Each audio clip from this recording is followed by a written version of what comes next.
তারপরে আমরা প্রথম যে মায়ের কাছে গেলাম আর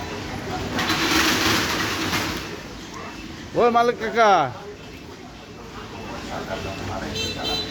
বন্ধাও তুমি মিষ্টি মিষ্টি খাওয়াইলা না জিতলাও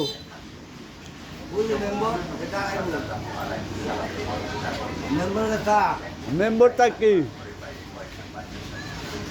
আমরা তো দিয়েছি না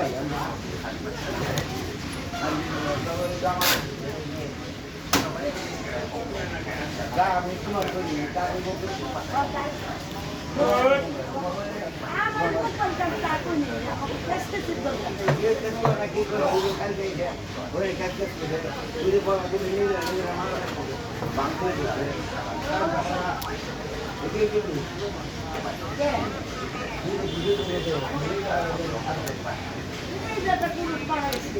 যত খারাপ